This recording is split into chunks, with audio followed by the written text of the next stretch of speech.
Chandler Rome put out a piece in The Athletic. The headline, Astros lost 3 of their biggest leaders. Who will step up in their absence? Not going to lie, I was surprised by this passage, especially having seen that Hector Neris left the Astros for not a ton of money. Multiple people in and around the Astros clubhouse last season pointed to Hector Neris, Martin Maldonado, and Michael Brantley as the team's most impactful leaders. And now, all 3 of those guys are gone. So I suppose it falls to Alex Bregman, Jose Altuve, Justin Verlander, Lance McCullers Jr. as the next man up in that capacity. I suppose it could be Kyle Tucker, but another contract year? I don't know about that. I suppose it could be Altuve, but Altuve, Jordan, they've never really been the outspoken guy. I don't know that you necessarily need an outspoken person to be your leader, but it certainly helps. Is Yainer Diaz going to be looked at that? Definitely a lot more responsibility for him than we probably are going to admit going into the year. It's very easy while watching a baseball game to get mad at a pitcher for location selection, pitch selection, when sometimes it's the catcher who's making the calls there. And for all of his faults at the plate, Martin Maldonado was awesome at that. So this is going to be interesting. I wonder who the next person up is. I don't know that this is a massive problem, but I was surprised to see, per Chandler, a lot of people were pointing to those 3, Hector Neris, Martin Maldonado, and Michael Brantley, as the guys that people spoke to in the locker room. We knew that Brantley was that. We knew that Maldonado was that. I did not think Neris would be that, and all of them are now gone.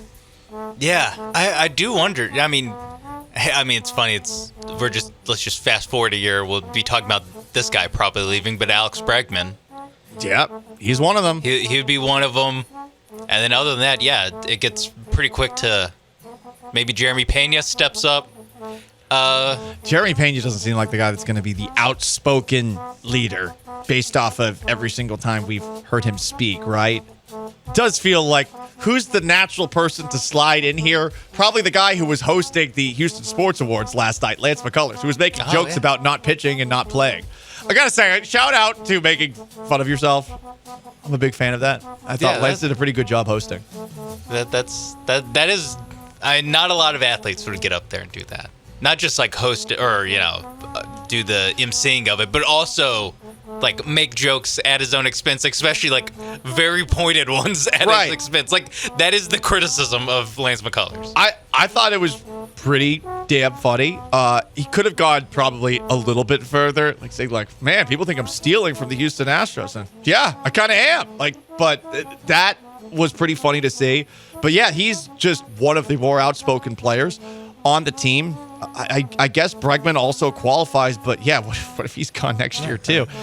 Look, their clubhouse is fine. McCormick. This is Chaz McCormick. That's not going to happen. Their clubhouse is fine. Like, this isn't a serious issue, but it is surprising to note that those are 3 guys who returned to last year. And I guess I'm curious as to who the next person up is. That's been the thing with the Astros. There's always been a next person up on that front. And this clubhouse is about as close as you'll see in baseball, a sport where there are so many people from different cultures and different backgrounds that are with one another in clubhouses, from Korea to Japan to all the South American and Caribbean countries. And it's difficult to get everybody on the same page in a sport where everyone's hanging out with each other for basically 5-6 months at a time.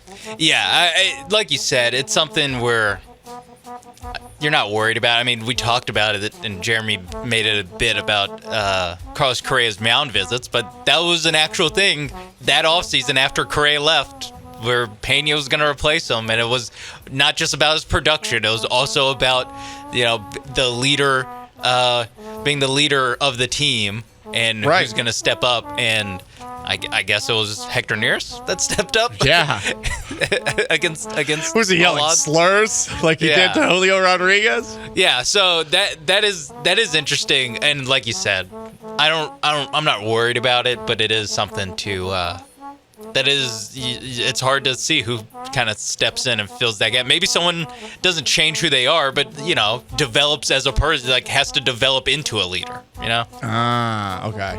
Okay. Well, Because not everyone's just like, plop, I'm a leader now. Like it takes some. Brock Osweiler was when he was the starting quarterback of the Houston Texans. He read a lot of books about it. He read books about being a leader. Yes. In the National Football League, make sure that you think about what you're saying and use as a filibuster in the National Football League before thinking of something like every interception has a story to say.